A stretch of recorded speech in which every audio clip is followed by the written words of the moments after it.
गायत्री मंत्र के साथ हम सभी आज के विचार विमर्श की कक्षा को प्रारंभ करते हैं। ऋषि सत्ताओं का संरक्षण प्राप्त करते हैं। ओम भूर्भुवः स्वः तत्सवितुर्वरेण्यं भर्गो देवस्य धीमहि धियो यो नः प्रचोदयात्। बाबूजी को प्रणाम। कक्षा में उपस्थित सभी साधक भाई बहनों को प्रणाम। आज की कक्षा हमारे तपश्चर्या पे है। अन्नमय कोश के शुद्धि के जो 4 टूल्स दिए गए हैं उनमें आसन, उपवास, तत्व शुद्धि पे कक्षाएं ली जा चुकी हैं और आज की कक्षा, आज के विचार का विषय हमारा तपश्चर्या है। इन पे हर साल 5 सालों से चर्चाएं हो रही हैं। ये चर्चा उन भाई बहनों के लिए है जो नित नए जुड़ रहे हैं, जो पहले से जुड़े हैं, उन्होंने इस पे कई कक्षाएं अटेंड की हैं, और जो नए भाई बहन हैं उनके लिए खास करके ये कक्षाएं होती हैं। तो अन्नमय कोश की शुद्धि में इस परिचर्या से पहले थोड़ी सी चर्चा हिमालयन सत्र पे करूंगी। जो वहां गए वो तो उसका लाभ ले लिए, और जो नहीं गए, नहीं जा पाए उस सत्र में, उन भाई बहनों के लिए थोड़ी सी चर्चा हिमालयन सत्र पे, जो बहुत ही अनुपम और आनंददायक थी। और ये सौभाग्य हर साल शायद हो। मैं तो ये नहीं जानती कि ऑर्गेनाइजर मैं नहीं हूँ, इसलिए मैं ये नहीं कह सकती कि हर साल होगी, लेकिन बाबूजी की बातों और भाई लोगों की बातों से पता चला कि कोशिश यही रहेगी कि हर साल एक सत्र का आयोजन किया जाए, जिसमें हम लोग जो भी सहभागी बनेंगे सौभाग्यशाली हम। बस इतना ही कहना था। अब हम विषय वस्तु पे आते हैं, जो तपश्चर्या पे। तपश्चर्या तप क्या है? तप शाब्दिक अर्थ ले तो तप का अर्थ होता है उष्णता, गर्मी, घर्षण, ये कष्ट सहिष्णु होना, ये तप का अर्थ है। तप के बल पे ही जितने रॉ मटेरियल होते हैं, अगर हम भौतिक जगत की बात करें, उनकी शुद्धता तपाने पे ही निखरती है। उनमें निखार, उनके गुण में अभिवृद्धि तप के द्वारा ही, अग्नि पे तपा के ही, लोहा हो, सोना हो, उसको एक खास टेम्परेचर पे तपाने के बाद ही उसमें निखार और यूज करने लायक बनाया जाता है। ये भौतिक या सांसारिक कह लें, ये हमारे प्रगति का आधार है। हम जो भी पुरुषार्थ करते हैं किसी क्षेत्र में, सांसारिक हो या आत्मिक हो, इसमें तप की अहम भूमिका है। इसके बिना संभव ही नहीं है कि हम किसी भी चीज में, किसी भी कार्य में, किसी भी विचार में हम परिवर्तन करते हैं। ये हमारा पुरुषार्थ है जो हम तप के रूप में शक्ति अर्जित करके हमारे समाज में आज जो भी जिस स्थान पे पहुंचे, उनके पीछे चाहे वो विद्यार्थी हो, चाहे वो पहलवान हो, चाहे वो डॉक्टर्स हो, कोई भी हो, उनके प्रगति, उनके निखार में ये तप की अहम भूमिका है। विद्यार्थी कष्ट सहिष्णु होता है, आराम को छोड़ता है, तो मेहनत करके अपने लक्ष्य को प्राप्त करता है। ये एक विशुद्ध विज्ञान है। क्रिया हुई तो प्रतिक्रिया भी हुई। और जिस तरह से विज्ञान के बल पे हम देख रहे हैं कि संसार में बहुत सारी चीजें जो सुलभ नहीं थी, उसको भी सुलभ बनाया गया। तो चेतना में परिष्कार करके, जो तप जिस परिष्कार के लिए हम सब इस ग्रुप में जुड़े हैं, चाहे वो शारीरिक हो, मानसिक हो, लेकिन ज्यादातर लोग हम आत्मिक प्रगति के लिए जुड़े हैं। इस आत्मिक प्रगति में तप की अहम भूमिका है।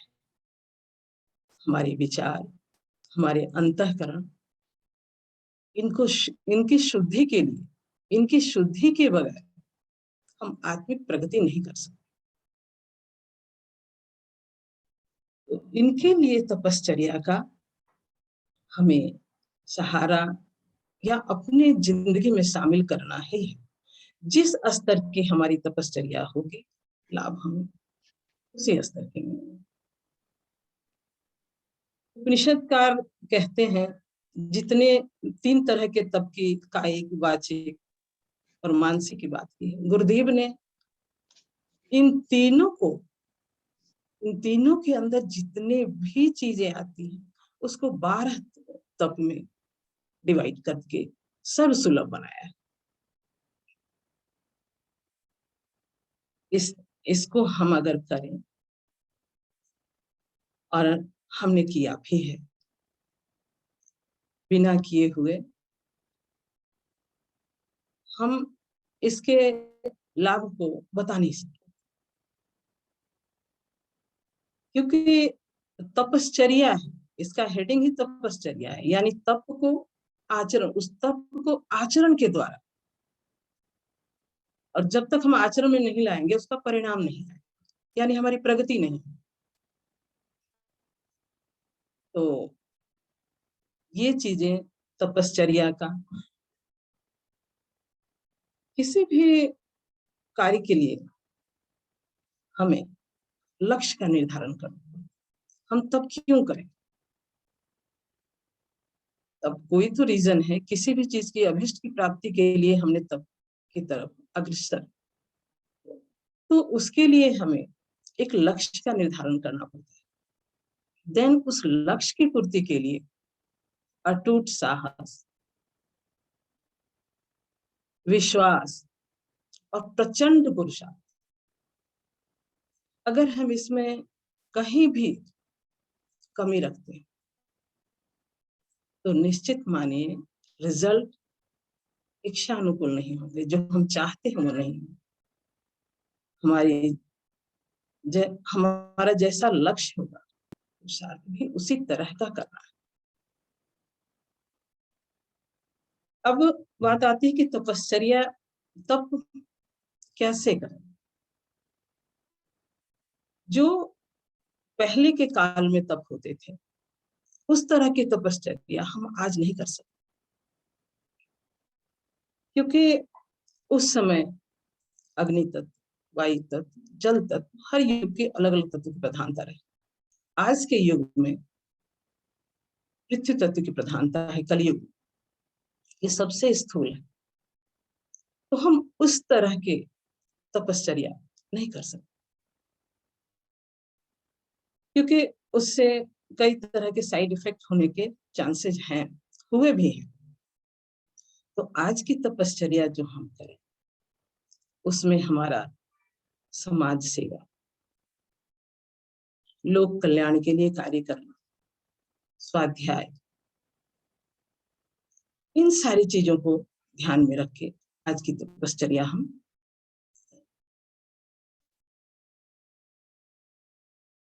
तप संसार में जो भी कार्य होते हैं बगैर शक्ति, तब शक्ति है, तब से हम शक्ति अर्जित करते हैं। शक्ति के बगैर कोई भी कार्य नहीं हो सकता। जैसा हम जानते हैं कि ये संसार जड़ पदार्थों से बना है। गुण तो होते हैं, पर हलचल और चेतना नहीं होने के कारण ये कुछ कर नहीं पाते।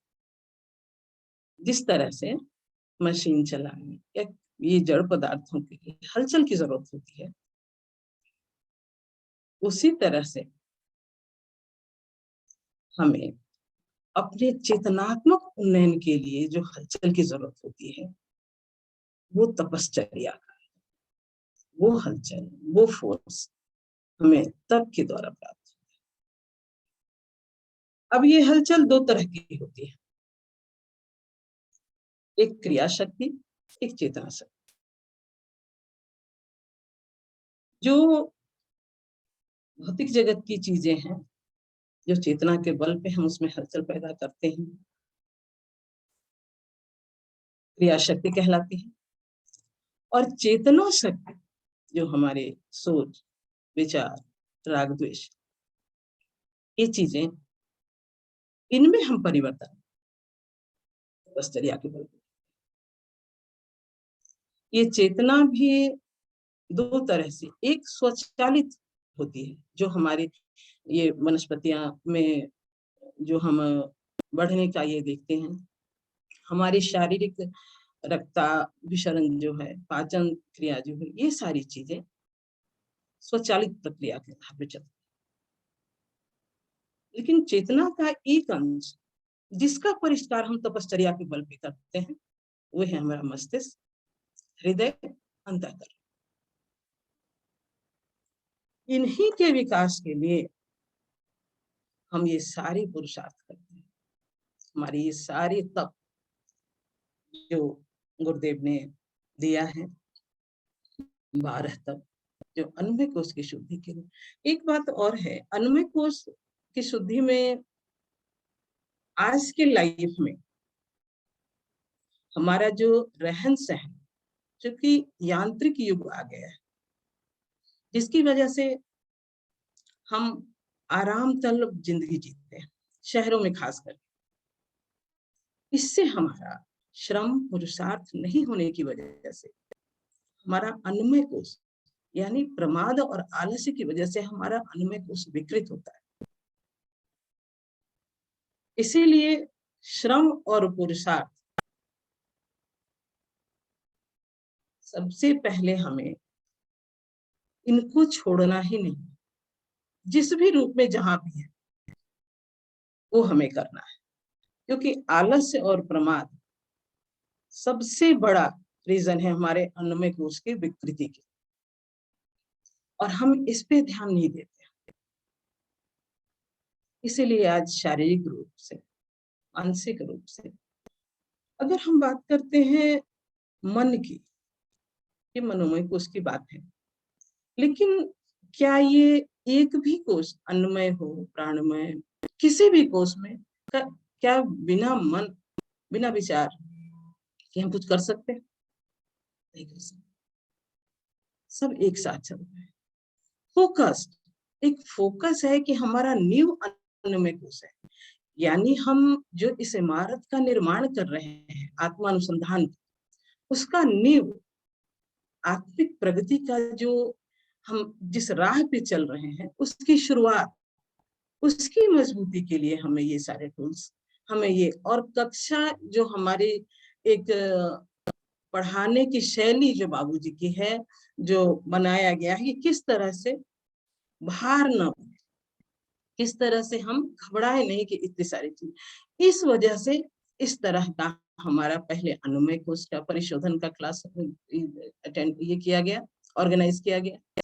तो इसमें हमें सबसे पहले नींव, नींव पे ये तो निश्चित है कि नींव के बिना मकान नहीं ठहर सकता, कोई भी झंझावात सहन नहीं कर सकता। उसी तरह से साधना के ये पिलर जो हमें अन्नमय कोश के रूप में मिला है, आसन, ये हम ये सोचते हैं कि शरीर को स्वस्थ बनाने के लिए आसन है, बिल्कुल, लेकिन इसका सूक्ष्म भी एक है कि हमारे अंदर के मर्म बिंदु की मालिश भी आसन करता है, जो हमारे आगे की जर्नी के लिए बहुत उपयोगी होता है। जनरली हम आसन का महत्व नहीं जानते तो हमारा मन नहीं लगता करने में, बस यंत्रवत कर भी लिया, लेकिन उस चीज को सोचना, उस चीज को करना कि क्यों कर रहे हैं, कहाँ पे इसका असर होता है, प्रज्ञा योग या किसी भी चीज का। उसी तरह से उपवास, जो हमारे जो कहा जो भगवान शिव ने अन्वय को उसके लिए कहा है कि उपत्तिका पे स्वास्थ्य निर्भर करता है। उपवास से उपत्तिका शुद्धि, ऐसा नहीं है कि उसमें आसन काम नहीं करता, करता है, लेकिन जिसकी मात्रा ज्यादा, जो ज्यादा प्रभावी होता है उसका नाम हम लेते हैं। उपवास से वो हो गया तत्व शुद्धि। तत्व, पांचों तत्व अगर संतुलन में न हो तो हम बीमार रहेंगे, इसलिए तत्व शुद्धि को रखा गया। क्योंकि स्वस्थ शरीर, हमारा वाहन अगर सही नहीं है तो हम जर्नी कैसे करेंगे। और अब चौथा है तपश्चर्या, जिससे हमारी शारीरिक सांसारिक तो हो प्रगति और आत्मिक प्रगति की। तो आइए तपश्चर्या के 12 तप जो बाबूजी गुरुदेव ने दिया है, इसको पाप नाशक, शक्तिवर्धक तपश्चर्याएं कही गई हैं, उस पर चर्चा करते हैं। सबसे पहला तप गुरुदेव ने हमें, तब से हम जान लें कि क्या होता है। अभी तक की बातें जो हुई वो तप के क्या, हमें प्रगति क्यों करना चाहिए कैसे, लेकिन तप का एक और चीज गुरुदेव ने दिया है कि जैसे अग्नि के संसर्ग में आने पे या तो वस्तुएं गल जाती हैं, बदल जाती हैं या जल जाती हैं, वैसे ही तप की अग्नि हमारे पूर्व जन्म के किए हुए पाप, कुसंस्कार जलते हैं, बदलते हैं या गल जाते हैं। इस क्रम में सबसे पहला जो तप है हमारा, वो अस्वाद तप है। अस्वाद तप में क्या किया जाता है, अस्वाद जैसा कि नाम है, स्वाद में दो प्रमुख चीजें हैं, मीठा और नमक। मसाला भी है, बट प्रमुख मीठा और नमक है। तो इनको छोड़ के, इनको अगर हम छोड़ के जिस तप को करते हैं, ये सबसे पहला इंद्रिय, स्वाद इंद्रिय पे नियंत्रण होता है। और ऐसा नहीं है कि हम एक बारगी से छोड़ ही दें, इसके लिए बहुत बड़ा मनोबल चाहिए। तो जो मनोबल के धनी हैं वो कर सकते हैं, लेकिन बाबूजी ने कहा है, गुरुदेव ने भी लिखा है कि स्लोली स्लोली, जैसे एक बारगी में स्वाद को हम नहीं छोड़ सकते। आजकल जितने भी वैरायटीज, ये होटल्स, जितने भी रेस्टोरेंट, ये जो खुले हैं, ये स्वाद की अभिवृद्धि है, कुछ इसमें मिलाया कुछ उसमें मिलाया। तो ऐसे युग में स्वाद पे एकदम से ये कर लेना मुश्किल है। तो कम से कम एक टाइम हम कर सकते हैं। अगर हम 2 टाइम का भोजन लेते हैं तो एक टाइम अस्वाद कर सकते हैं, खास करके शाम में। उतनी जरूरत नहीं होती शाम में हमें हमारे बॉडी में एनर्जी की। तो सुबह के खाना अपने स्वाद के अनुसार खाएं, बट स्वाद के अनुसार खाने का मतलब ये नहीं है, हमेशा ये जरूर ध्यान रखें कि हमारे शरीर के लिए उपयोगी है या नहीं। अगर हम इस क्षेत्र में आए हैं, हम स्वस्थ रहना चाहते हैं और आत्मिक प्रगति भी चाहते हैं, हमारी ऊर्जा शरीर के खाने को पचाने में खपत ना, वो ऊर्जा हमारे आगे की जर्नी के लिए अगर हम उपयोग करना चाहते हैं, इस क्षेत्र में आगे बढ़ना चाहते हैं, तो इस ढंग से हमें खाने पे अपना ध्यान रखना ही होगा। दूसरा है तितिक्षा तप। तितिक्षा जो हम सर्दी गर्मी में अपने थोड़ा थोड़ा सहने का, ऐसा नहीं कि बहुत ठंडी हो अचानक से सब चीज छोड़ दिया तो बीमार पड़ने के चांसेस है। थोड़ी थोड़ी चीजें, थोड़ा, जैसे अगर मोटी रजाई सर्दी में ओढ़ रहे तो कंबल ओढ़े पतला सा, और नॉर्मल पानी से नहा लें, जिन्हें बहुत ही ज्यादा ठंडे प्रदेश में रहते हैं तो उनको ल्यूकवार्म करके नहा लें पानी को। गर्मी है तो थोड़ी देर पंखा, एसी ये सब से बचने का प्रयास करें। ये तितिक्षा तप के अंतर्गत। और ये सारे तप हमारे आत्मबल को बढ़ाता है। जैसे जैसे हम ये तप को करते हैं हमारा आत्मबल बढ़ता है, मनोबल बढ़ता है। तीसरा है कर्षण।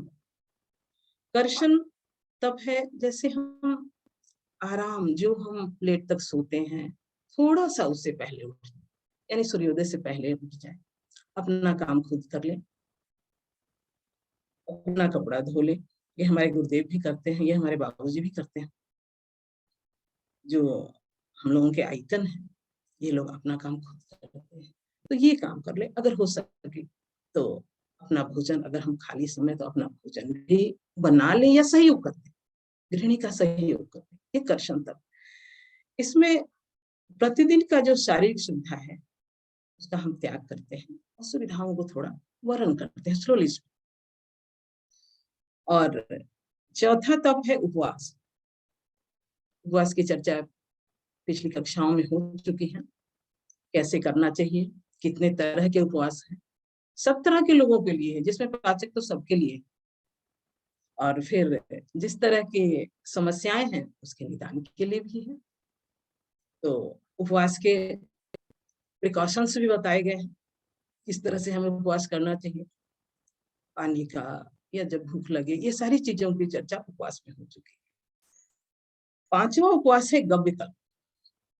इस पे मेरा कोई अनुभव नहीं है। इस बार मैंने राणा भैया से बात भी की कि इसको मैं करने की कोशिश करूंगी, क्योंकि इस पे मैंने कुछ भी काम नहीं किया।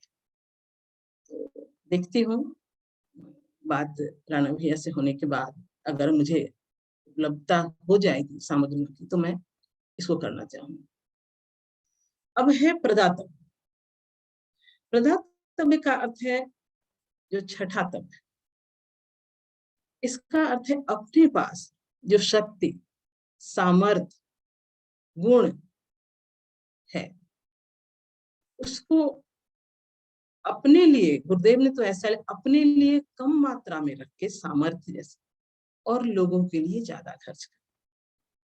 अगर ये इतना नहीं बन पड़ता है, दुष्कर होता है, तो कम से कम एक अंश तो जरूर करें, जो अपने यहाँ अंशदान के रूप में गुरुदेव ने दिया है। और गुण का विद्या दान तो सबसे बड़ा दान है। इसको करने में तो कोई संकोच ही नहीं होना चाहिए।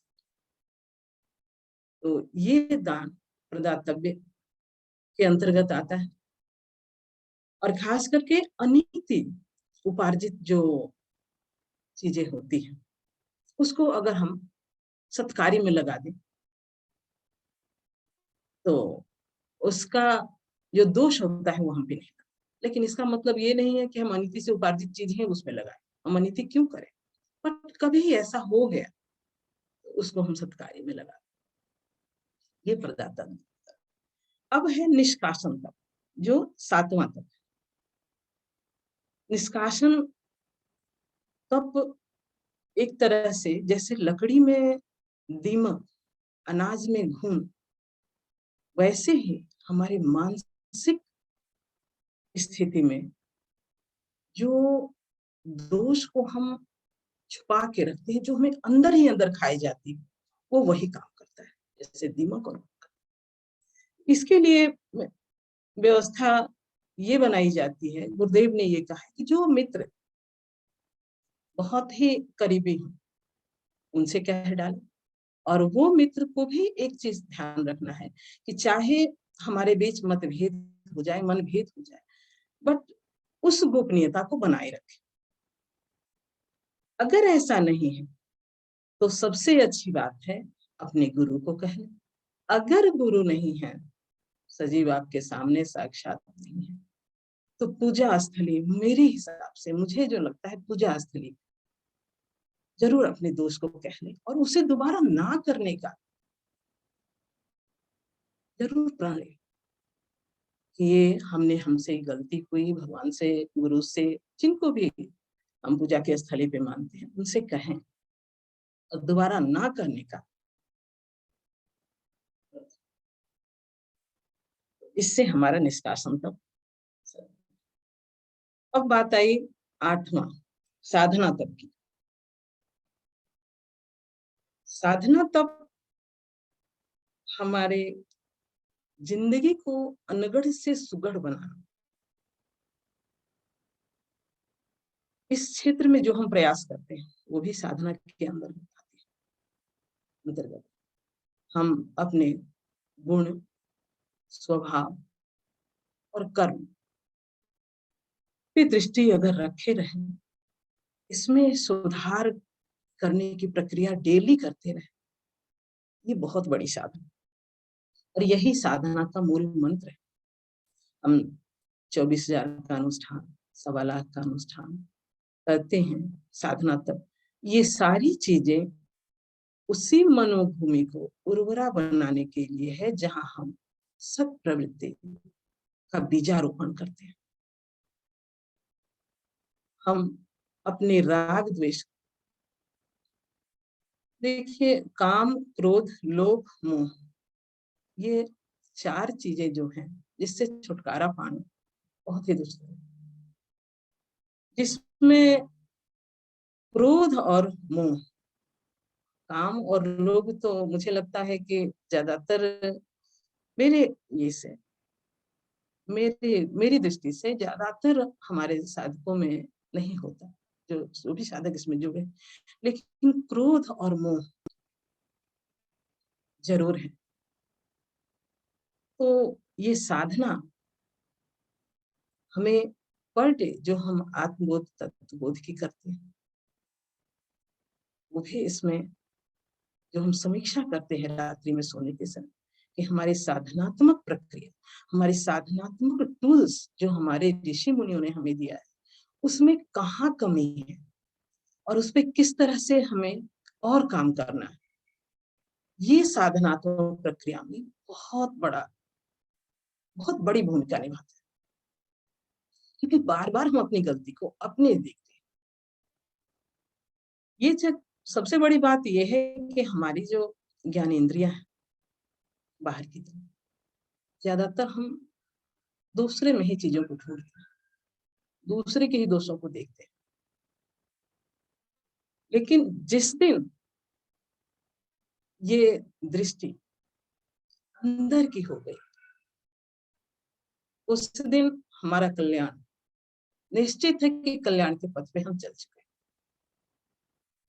और गुरुदेव की एक लाइन ध्यान में बाबूजी बार बार कहते हैं क्लास में कि बेटे जिस दिन अपनी कमियां ध्यान में दिखने लग जाए, सोचो ध्यान सचमुच समय कहाँ है। अगर हम अपना ही देखने लग जाएं तो बाहर के किसी और के लिए समय नहीं होता।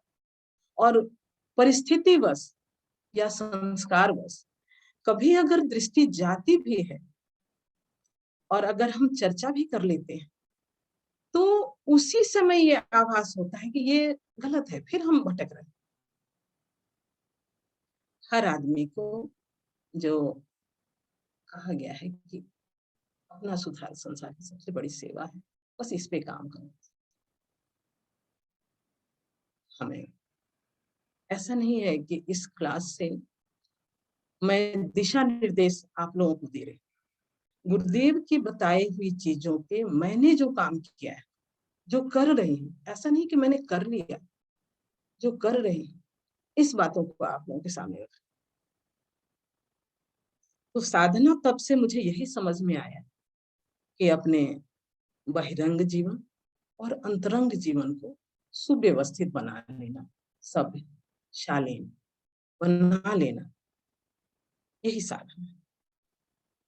अब बात ब्रह्मचर्य तप की है, ये हमारा 9वां तप है। ब्रह्मचर्य का नाम लेते ही हमारे मन में एक ही बात आती है कि काम सेवा, इस पे नियंत्रण। लेकिन ब्रह्मचर्य का मतलब है ब्राह्मी चेतना से जुड़ना। ब्रह्मचर्य का सुंदर स्वरूप गुरुदेव लिखे हैं सावित्री कुंडलिनी तंत्र के 4थे अध्याय। आप लोग इसका अध्ययन, मुझे ज्यादातर जो बहुत पहले से जुड़े हैं साधक भाई बहन, वो शायद क्या विश्वास से पढ़ लिए होंगे।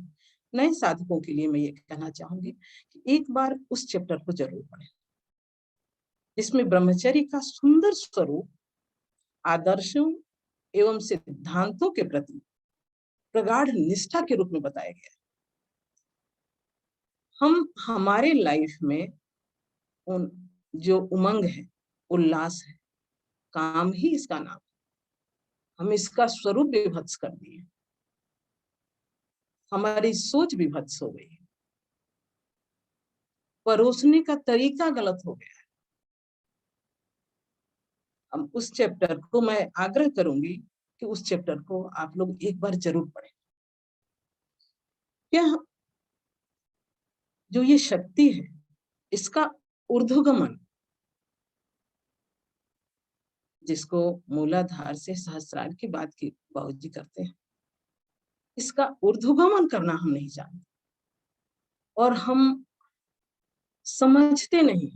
जानना तो अभी प्रक्रिया बाबूजी चक्रों के जागरण में ये बता रहे हैं, जैसे हम लोग हिमालयन सत्र में प्राणन अपानन अपानन प्राणन की प्रक्रिया बाबूजी बताए मेडिटेशन में।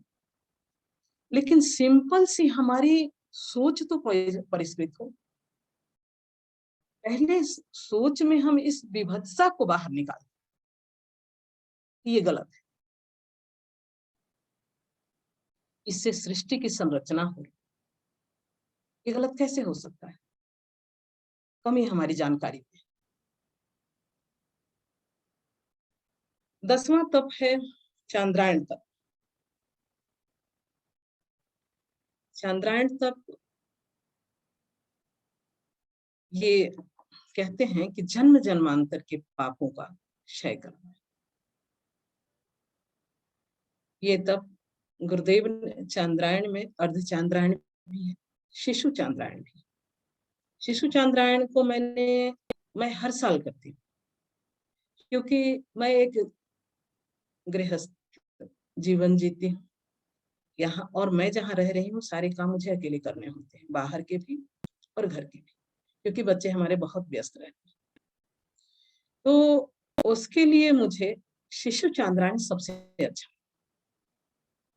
जो एक तरह से पाचक तप भी हम करते हैं, लेकिन शिशु चांद्रायण जो मैंने किया उसमें मैंने अन्न को छोड़ा, और एक ऐसा नहीं कि आज भूख लगी तो ज्यादा खा ली, एक नपा हुआ एक बाउल मैंने सेट किया जो इसी में मुझे खाना है, और स्वाद एक ही तरह के रखना।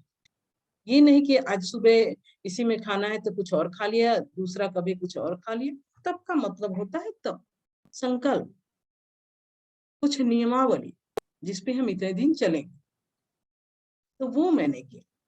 तो मैंने जो हर साल जो मैं करती हूँ उसमें ज्यादातर होता है कि मैं बॉयल सब्जी लेती हूँ, और एक कटोरी नपा हुआ मेरा एक कटोरी है जिसमें मैं लेती हूँ सुबह शाम। टाइमिंग होती है शाम में उपासना के बाद, ज्यादा रात नहीं करना, और सुबह उपासना करना, ये रहता है। इसमें मैंने देखा कि मेरे शरीर में, मैं एक बार, मुझे अमन भैया को शायद याद न हो, डेमो देने के लिए कहा गया था। उस समय क्या हुआ था कि एक बंदर हमारे आंगन में आ गया, तो उसको भगाने के चक्कर में मेरा जो राइट नी है ट्विस्ट हो गया, मतलब इस तरह से ट्विस्ट हुआ कि मैं उठ नहीं पा रही थी। और यहाँ पे बच्चे दोनों चुके इस पेशे से जुड़े हैं, तो बस वो इंजेक्शन एक्सरे के चक्कर में पड़े थे। लेकिन मैं भी हठी, मैंने कहा बेटा जब नहीं सहा जाएगा, जब नहीं होगा, तो मैं आपके इस साइंस का उपयोग करूंगी, बट अभी मुझे अपने हाल पे छोड़। 2 दिन मैंने, चूंकि बहुत ही ज्यादा पीड़ा थी, हम वॉशरूम यूज करने के लिए भी सक्षम नहीं थे, तो 2-3 दिन मैंने ठोस आहार नहीं लिया। उसमें भी ज्यादातर छाछ और पानी पी रही। और ऐसा हुआ कि 3 दिन के बाद मैं वॉशरूम जाती थी, बट किसी का सहारा नहीं लिया। एक चेयर रखती थी, उसको सरका के लेके जाती थी, उसपे अपना वहां तक, गेट तक जाती थी। और देन 3 दिन के बाद मैंने चेंजेस देखे कि मैं, मेरा घुटना, हाँ मालिश जरूर अपने से जो बन पड़ा। और चूंकि प्राणायाम का क्लासेस की शुरुआत से ही बाबूजी ने प्राणाकर्षण का बहुत महत्व बताया, और जिसका प्रभाव हम विकी पे साक्षात देख चुके थे, उसको मैंने उस पे ये करना शुरू किया। मैं नहीं जानती मेरा संकल्पन कैसा था, इसके बारे में मैं नहीं बता सकती, लेकिन मुझे उससे फायदा हुआ। मैं धीरे धीरे चलने लगी बगैर सहारे। मैंने कोई मेडिसिन नहीं। उसके बाद उपासना में मेरा पैर नहीं मुड़ता था। जितना मुड़ता था उसे लोग बोले चेयर पे बैठो, मैंने कहा नहीं, मैं बैठूंगी तो नीचे। जितना मुड़ता था उतना करके बैठती थी। और वो मेरा उपवास, इत्तेफाक कहिए कि उस समय ये चांद्रायण का मैंने संकल्प लिया था, और मैं वो सब्जी खाती रही। मुझे ये करने में 15 से 20 दिन लगे, जब मैं पूरा पैर लेकिन मोड़ नहीं पा रही। फिर भी मैं अपना करती रही। बच्चों को आश्चर्य हुआ कि माँ इतनी पीड़ा में बिना पेन किलर के, दोनों इंजेक्शन देने को तैयार थी। मैंने कहा नहीं, हो जाएगी, क्योंकि एक अटूट विश्वास इस साधना में है। इस साधना में भी, क्योंकि मुझे ये मेरा, आप कोई ये भी कह सकता है कि अंधविश्वास का रूप दे दे जो नए लोग, बट मुझे गुरुदेव की एक एक लाइन, एक एक शब्द शब्द पे विश्वास, कि अगर उन्होंने लिखा है तो ये गलत नहीं, ये मुझे विश्वास। इसको मान के मैंने अपना ये करते रही। धीरे धीरे अपना, बाबूजी कहते थे कि अगर दाहिने हाथ में दर्द है तो बाएं हाथ का एक्सरसाइज करो, उससे वो ठीक होता है। 22 वर्ष की बात करते थे। मैंने वही किया, जो बन पड़ता था मैंने किया। और आज आप लोगों के सामने मैं हिमालयन में भी गई, मुझे न घुटने में दर्द है न कुछ है। धीरे धीरे टाइम थोड़ा लगा, लेकिन इस सब्जी वाले खाने से, क्योंकि हार्ड चीज मैंने नहीं दिया, तो मुझे लगा कि हमारी वो चीज है। मैंने एक्सरे नहीं कराया उसमें, बट ऐसा था जो बिल्कुल अपोजिट। आवाज भी हुई थी, क्या था नहीं था, हाँ पैर सीधा, अपना घुटने का जो व्यायाम था वो भी करती थी। बट इससे मुझे चांद्रायण, मतलब उस समय के ये में मुझे इससे राहत मिली। अब कैसे मिली, वो मैं जो करती थी वो आपको बताया बस। और गुरुदेव ने जो चांद्रायण का लिखा है, जो पूर्णिमा से शुरू किया जाता है, और एक एक अंश, 16वां अंश जो कहते हैं ना, उसको एक एक अंश छोड़ते जाना है। अमावस्या और पड़वा के दिन उपवास रखना है। दिन धीरे धीरे एक एक अंश को बढ़ाते जाना। ये चांद्रायण का, और इसका महत्व तपश्चर्या के रूप में, पापनाशक के रूप में किया गया है, जो बहुत ही प्रभावी। मतलब हमें जब पहली बार चंद्रायन के बारे में बताया गया था, तो ये कहा गया था कि आपके जन्म जन्मांतर के संस्कार, कुसंस्कार और पाप कट जाएंगे। अब जो 11वां तप है, मौन तप, ये बहुत ही इंपॉर्टेंट तप है, बहुत ही ज्यादा, जो हमारे आगे की जर्नी के लिए बहुत ही लाभदायक है। क्योंकि हम सब में कहीं ना कहीं वाचालता भरी पड़ी है, और ये मौन, सबसे पहला मौन का काम है हमारी शक्तियों के क्षरण को रोकता है। जो हमें समझ में नहीं आता कि हम जो बोलते हैं, शारीरिक श्रम करते हैं, हमें ये फील होता है कि थक गए, लेकिन शारीरिक श्रम से कई गुना ज्यादा शक्ति का क्षरण हमारी बात चालता करती है, क्योंकि हमारी आदत है, हमारा इंटरेस्ट है, हमारा मन लगता है पर निंदा करने, पर निंदा सुनने, या बिना मतलब का पांडित्य प्रदर्शन भी कह सकते हैं, ये भी एक बीमारी है। इन चीजों में जो हमारे, हाँ एक बात जरूर मैंने देखा है कि अगर बात जो बातें हम करते हैं, अगर उसका निष्कर्ष अच्छा हो, यानी अगर हम आध्यात्मिक चर्चा करते हैं, उस समय चूंकि हम सूक्ष्म रूप से उस चेतना से जुड़ते हैं, मुझे जैसा फील होता है, जिसकी वजह से हम घंटों, जैसे हमारे घर में हम अपने परिवार की बात करते हैं, 3 लोग, जैसे विक्की है, हमारी सबसे छोटी बहन ग्वालियर में, अगर हम तीनों के बीच में चर्चा होती है, तो सिवाय गुरुदेव के साहित्य, बाबूजी के क्लास जो लिए गए हैं उसके, इनके सिवा कोई चर्चा नहीं। तो हम 2-2 घंटे चर्चा करते रह जाते हैं, पता ही नहीं चलता समय कैसे निकल गया। और उसमें सबसे बड़ी बात है कि एक मानसिक शांति मिलती है। अनर्गल बातों से हमारी मानसिक शक्तियों का भी क्षरण होता है, जो हम समझ नहीं पाते हैं। लेकिन अगर उसका परिणाम देखें, अनर्गल बात के बाद जो हमें थकावट होती है, वो निश्चित रूप से शारीरिक और मानसिक क्षरण का ही परिणाम। तो इसमें आत्मबल का भी संयम होता है। सांसारिकता, सबसे पहले तो स्थूल रूप में जाएं, द्रौपदी की एक लाइन पे महाभारत हुआ, ऐसा कहा जाता है। अंधे का बेटा अंधा, इसकी वजह से महाभारत। हम डेली के भी काम में देखते हैं, अगर हम मौन साथ लेते हैं, कहीं भी कोई भी नाराजगी हो, कोई भी चीज, अगर हम चुप हो जाते हैं, बात वहीं समाप्त हो जाती है। अगर हमारी एक शब्द, ये शब्द जो है ना, शब्द वेदी बाण की तरह चुभते हैं लोगों को, अगर गलत निकला तो दुष्परिणाम निश्चित है, और सही है उसके सुपरिणाम भी निश्चित। तो ये चीजें, चित्त में एकाग्रता बढ़ती है मौन से। पहले मौन के फायदे गुरुदेव ने, 6 मौन के फायदे गुरुदेव ने पहले ही स्टेंजा में दिया है। शांति का प्रादुर्भाव होता है, निश्चित तौर पे हम चुप रहते हैं, कहीं बीच में जल्दी हम बोलते नहीं है, तो शांति तो ऐसे स्थूल रूप से देखें तो हमें शांति मिलना ही मिलना। सूक्ष्म की तो बात आगे होगी।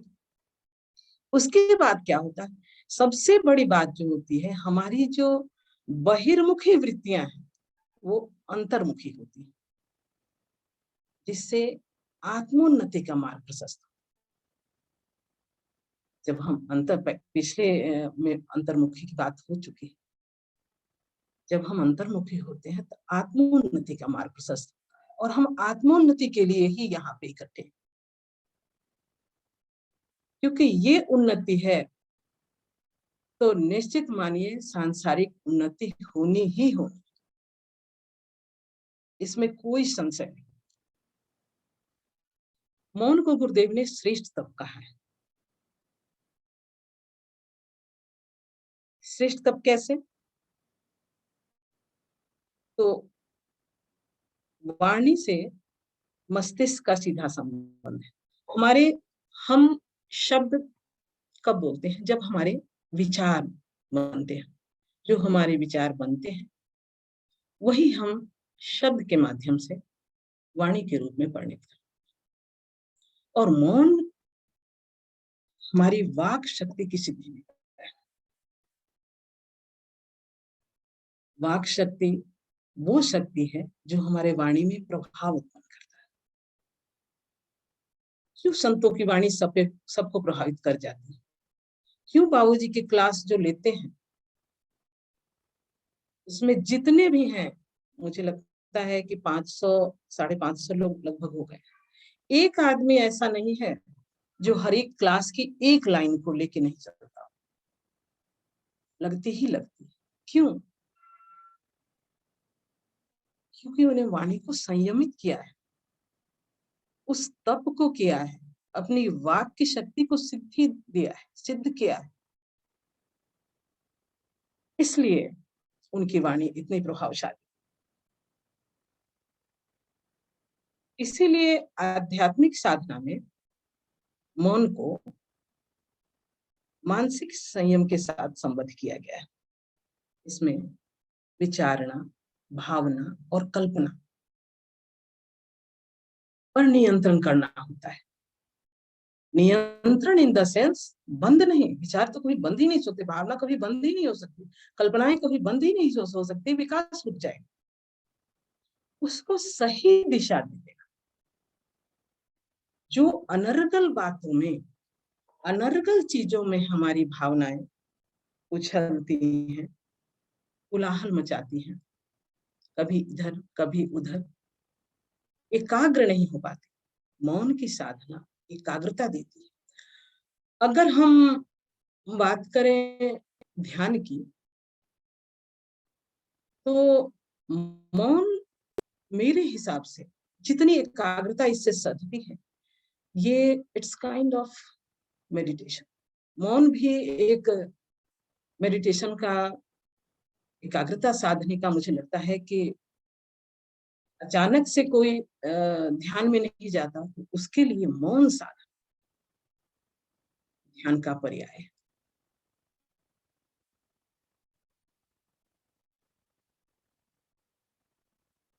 हमारे मन में एक तो क्या है, मौन दो है, एक अंतर्निहित है, एक बाह्य। हम कभी कभी क्या करते हैं कि मौन तो रख लेते हैं, लेकिन अपनी विचारणा को, अपनी भावना को लिखने के माध्यम से, इशारे के माध्यम से करते हैं। ये चीजें हमारे मौन शक्ति का, मौन साधना का समग्र रूप नहीं है। गुरुदेव ने मौन साधना में 4 वाणियों का जिक्र किया है।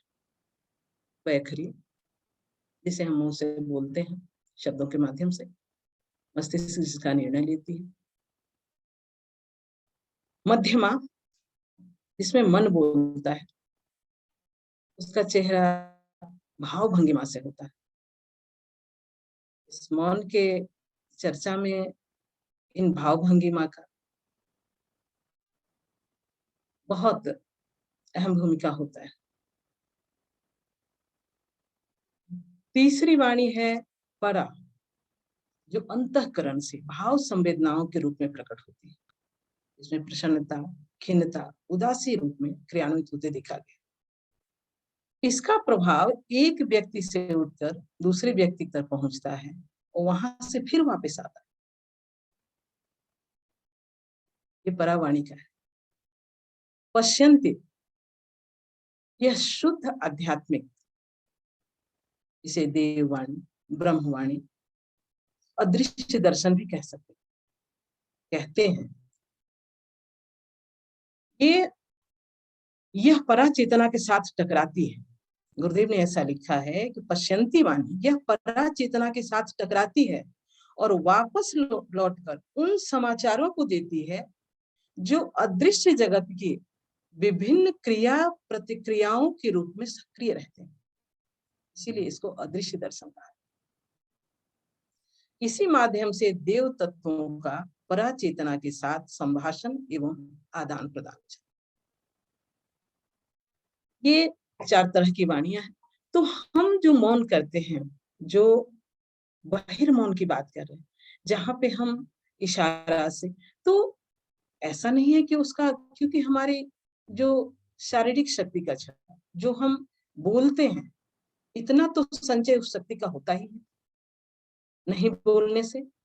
लेकिन जो चीजें हम उस चीज पे बिल्कुल, यानी बाहिर जगत से क्या हो रहा है, क्या नहीं हो रहा है, उसमें एकदम निर्लिप्त होते हुए पूर्ण रूपेण से अपनी विचारणा, कल्पना, आकांक्षा को आत्मिक प्रगति यानी परमात्म चेतना के साथ जब हम मौन में जोड़ते हैं, और निश्चित है कि इसमें हमें जितना हो सके स्वाध्याय, मुझे जो कारगर लगता है, स्वाध्याय, क्योंकि उसकी एक एक लाइन पे चिंतन मनन करना, ये हमें उस आत्मिक प्रगति की ओर ले जाता है।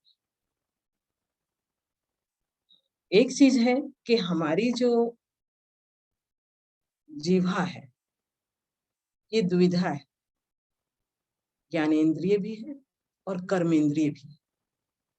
जब हम बोलते हैं तो ये ज्ञानेंद्रिय है, जब रसास्वादन करते हैं तो ये कर्मेंद्रिय। तो द्विधा प्रकृति होने के कारण हम एक चीज को, चूंकि रसास्वादन भी करते हैं, हमें मौन साधना में आहार शुद्धि पर विशेषकर ध्यान देना। आहार शुद्धि से हम नहीं बच सकते, और किसी भी इसीलिए मौन साधना में भी आहार शुद्धि, किसी भी साधना में अगर हम आसन करते हैं, हम बाबूजी कहते हैं कि अगर हमारा आहार सही नहीं है तो हमें शीर्षासन नहीं करना चाहिए। महाबंध महामुद्रा हमारा नहीं है हो सकता, ये चीजें बाबूजी कहते हैं। इसीलिए आहार शुद्धि मस्ट है, और इसीलिए नींव में ही आहार शुद्धि, आसन, उपवास रखा गया है। तो हमें मौन साधना में आहार शुद्धि पे भी ध्यान देना है। अब हमारी 12वें नंबर की जो साधना है वो है अर्जन। अर्जन तक हम उसे कह सकते हैं जो हमें अर्जन मतलब डेली अर्जित करना, जो अर्जित है उससे संतुष्ट रहना। हमारे गायत्री स्मृति में भी इस चीज के लिए कहा गया है, धी अक्षर। तो हम अपनी एक प्रगति से संतुष्ट रहना। अगर हमारे पास समय है तो शिल्प, कला, या हम कहते हैं गुण में, अध्ययन में, संगीत में, जो भी आपके लिए रुचिकर हो, उनको पर डे अगर हम बढ़ाते चल रहे हैं तो ये हमारा अर्जन तप। और ये अर्जन तप के परिणाम क्या होते हैं?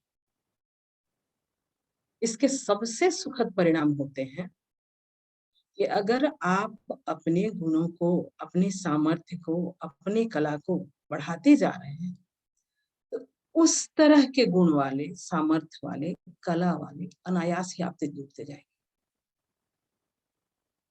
ये अर्जन तत्व का मैंने फायदा देखा है। मैं आज भी तप में, हर चीज में ये है कि अपनी बात हमें रखनी है कि मैं क्या कर रही हूँ। मैं आज भी डेली, चाहे वो ऑनलाइन क्लासेस हो, मुझे जो कमियां दिखती हैं, चाहे भाषा ज्ञान का हो, चाहे संगीत के क्षेत्र में हो, मैं प्रशिक्षण लेती रहती। वीकली मेरे पास सैटरडे संडे के क्लास के सिवा और भी 3-4 क्लासेस हैं जो ऑनलाइन में लेती हूँ। और मेरे पास समय नहीं होता कि मैं किसी और के बारे में सोचूं। अगर मुझे कोई कह देता है कि ये सहायता चाहिए, अगर मेरे सामर्थ्य के अंदर है, मैं कर देती हूँ, नहीं है असमर्थता बता देती हूँ। लेकिन मेरे पास इतना टाइम नहीं है कि मैं झांकूं किसी के घर में, किसी के लाइफ में। इवन मैं अपने बच्चों की लाइफ में भी नहीं दिखती, अपने हस्बैंड की लाइफ में भी नहीं जाती, सबको मैंने फ्री छोड़ रखा है। मेरा काम इन सबों का खाना पीना सब समय से तैयार करके दे देना। बाकी का समय अगर उनको जरूरत होती है, जो भी कहना है वो मेरे पास आते हैं, बताते हैं, बट मैं अपने काम में लगी रहती हूँ। जब वो आते हैं, ये नो डाउट मैं पहले उनके काम की प्राथमिकता देती हूँ, उनका कर दूंगी, देन फिर अपने काम में। तो इस अर्जन तक में मुझे अपने समय का सुनियोजन करने का बहुत बड़ा, मतलब एक तरह से कहें तो प्लेटफॉर्म मिल गया। वैसे भी स्वाध्याय गुरुदेव के साहित्य का जो हम लोगों को मिला है, उससे समय नहीं मिलता। लेकिन ये भी होता है कि लगातार हम 2 घंटे से ज्यादा अगर पढ़े, 1-1.5 घंटे के बाद ही हम उस चीज को ग्रास्प नहीं कर पाते। तो कुछ चेंज चाहिए होता है उसमें कुछ और कर लिया, कभी टफली ले लिया, कभी कुछ, मतलब जो अपनी जिनको ड्राइंग है, जिनको डांस का कुछ भी है वो हम कर लेते हैं। बाकी का समय हो चला है, मेरे पास 1 मिनट है। मैं इसमें इतना जरूर कहूंगी कि ये तो अलग अलग तब की चर्चा थी, इसलिए अलग अलग बताया गया, लेकिन इन 12 तब को समग्र रूप से हम एक दिन में भी कर सकते हैं। जैसा मैंने पिछली कक्षाओं में भी कहा था, अगर हम सुबह सूर्योदय से 2 घंटा पहले उठते हैं, देन हमारा तितिक्षा, कर्षण, हम अस्वाद लेते हैं, अगर शाम में एक टाइम अस्वाद लेते हैं तो अस्वाद, प्रदातव्य जो हम स्नान करते हैं, कोई किसी के अगर वैचारिक, किसी के मानसिक सपोर्ट की जरूरत है वो देते हैं तो भी हमारा प्रदातव्य सदता है। किसी में कोई अगर किस चीज की जानने की उत्कंठा है, अगर आप सिखा देते हैं तो वो भी एक हमारा प्रदातव्य है। इस तरह से हाँ, गव्य कल्प मैं पहले भी कह चुकी हूँ, इसका मैं नहीं कर पाई हूँ, जिसका मैंने आप सबसे भी कहूंगी कि अगर जिनको भी करना है, सूर्या भैया सॉरी राणा भैया हमारे ग्रुप में है और नितिन भैया, ये दोनों मिलकर इसकी उपलब्धता कराने का प्रयास करेंगे। तो इसके साथ ही मैं इस परिचर्या को विराम देती हूँ, क्योंकि अब क्वेश्चन आवर है, बाबूजी हम सबके बीच में हैं, और अब जो भी इससे रिलेटेड क्वेश्चन है आप लोग कर सकते। जी भैया प्रणाम। जी दीदी, बहुत बहुत धन्यवाद। तो आपके ये तपश्चर्या से संबंधित अनुभवों से निश्चित हम लोगों को बहुत लाभ होता है, हम पहले भी सुन चुके हैं। तो बाबूजी से निवेदन है कि जी बाबूजी का आशीर्वाद हमें प्राप्त हो। जी बाबूजी। और प्रश्नोत्तरी जिनकी है तपश्चर्या से संबंधित, वो लोग कृपया हैंड रेज करते रहे। जी जी।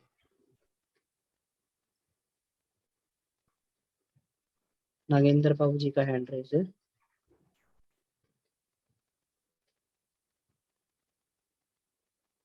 जी बाबूजी, आप अनम्यूट कर लीजिए। हाँ जी, प्रणाम भैया जी। प्रणाम। सर्वप्रथम तो मैं दीदी को बहुत बहुत बधाई देता हूँ, बहुत बढ़िया प्रेजेंटेशन इन्होंने किया है और ये हम सबके लिए बहुत प्रेरणादायक होगा। मैं उनसे प्रेरणा लेते हुए ही मैं अपनी एक वीकनेस जो पिछले दिनों मुझे पता चली है उसको जाहिर करना चाहूँगा।